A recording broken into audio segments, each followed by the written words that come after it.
Shabbat Shalom, everyone. I'm Rabbi David Levine, and this is the reading of the book of Jonah for Yom Kippur on 2024. Jonah was called to bring the word of the Lord to people who weren't Jewish, and he was reluctant. He resisted. Finally, Jonah did what he was supposed to, and he brought a harsh word. The people repented, and Jonah was not expecting that. What did God want to accomplish for Nineveh? I think he wanted to rescue them. He did not want to destroy them. And as a messianic community, we need to keep in our hearts God's great love for Israel and God's great love for the world.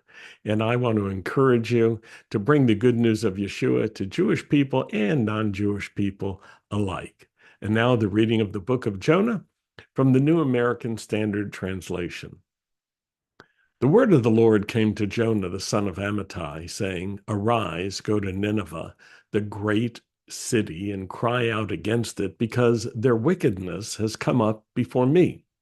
But Jonah got up to flee to Tarshish from the presence of the Lord. And so he went down to Joppa, found a ship that was going to Tarshish, paid the fare, and boarded it to go with him to Tarshish away from the presence of the Lord. However, the Lord hurled a great wind on the sea, and there was a great storm on the sea, so that the ship was about to break up. And then the sailors became afraid, and every man cried out to his God, and they hurled the cargo which was in the ship into the sea to lighten it for them. But Jonah had gone below into the stern of the ship, had lain down and fallen sound asleep. So the captain approached him and said, "How is it that you're sleeping? Get up, call on your God. Perhaps your God will be concerned about us so that we will not perish." And each man said to his mate, "Come, let's cast lots so that we may find out on whose account this catastrophe has struck us." So they cast lots, and the lot fell on Jonah. And then they said to him, "Tell us now, on whose account has this catastrophe struck us?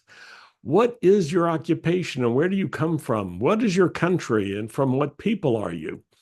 So he said to them, "I am a Hebrew, and I fear the Lord God of heaven, who made the sea and the dry land." Then the men became extremely afraid, and they said to him, "How could you do this?" For the men knew that he was fleeing from the presence of the Lord, because he had told them. So they said to him, "What should we do to you so that the sea will become calm for us?" For the sea was becoming increasingly stormy. And he said to them, "Pick me up and hurl me into the sea, and then the sea will become calm for you, because I know that on account of me this great storm has come upon you." However, the men rowed desperately to return to land, but they could not, because the sea was becoming even stormier against them. Then they cried out to the Lord and said, "We earnestly pray, O Lord, do not let us perish on account of this man's life, and do not put innocent blood on us, for you, Lord, have done as you pleased." So they picked up Jonah and hurled him into the sea, and the sea stopped raging.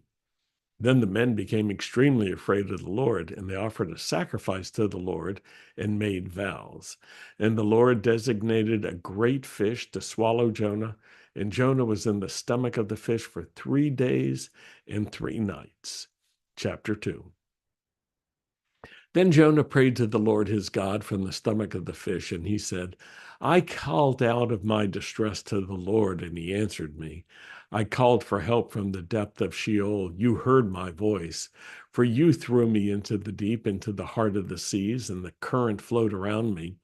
All your breakers and waves passed over me. So I said, I have been cast out of your sight. Nevertheless, I will look up again toward your holy temple." Water encompassed me to the point of death. The deep flowed around me. Seaweed was wrapped around my head. I descended to the base of the mountains. The earth with its bars was around me forever. But you have brought up my life from the pit, Lord my God. While I was fainting away, I remembered the Lord, and my prayer came to you into your holy temple. Those who were followers of worthless idols abandoned their faithfulness, but I will sacrifice to you with a voice of thanksgiving that which I have vowed. I will pay. Salvation is from the Lord. And then the Lord commanded the fish, and it vomited Jonah up onto the dry land. Chapter 3. Now the word of the Lord came to Jonah the second time, saying, Arise, go to Nineveh, the great city, and proclaim to it the proclamation which I am going to tell you. So Jonah got up and went to Nineveh according to the word of the Lord. Now Nineveh was an exceedingly large city, a 3 days' walk. And then Jonah began to go through the city 1 day's walk. And he cried out and said, 40 more days and Nineveh will be overthrown.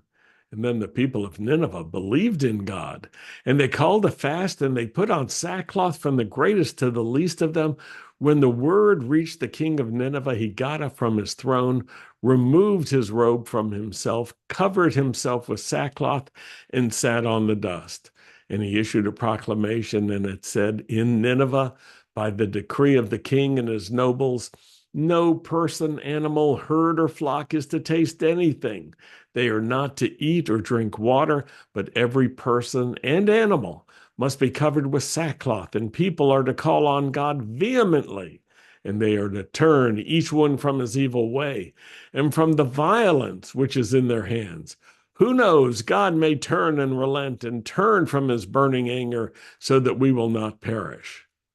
When God saw their deeds, that they turned from their evil way, then God relented of the disaster which he had declared he would bring on them, so he did not do it. Chapter 4. But it greatly displeased Jonah, and he became angry. Then he prayed to the Lord and said, Please, Lord, was this not what I said when I was still in my own country? Therefore, in anticipation of this, I fled to Tarshish, since I knew that you are a gracious and compassionate God, slow to anger and abundant in mercy, and one who relents of disaster. So now, Lord, please take my life from me, for death is better to me than life. But the Lord said, Do you have a good reason to be angry? Then Jonah left the city and sat down east of it. There he made a shelter for himself and sat under it in the shade until he could see what would happen in the city. So the Lord God designated a plant, and it grew up over Jonah to be a shade over his head, to relieve him of his discomfort. And Jonah was overjoyed about the plant. But God designated a worm. When dawn came the next day, and it attacked the plant, and it withered.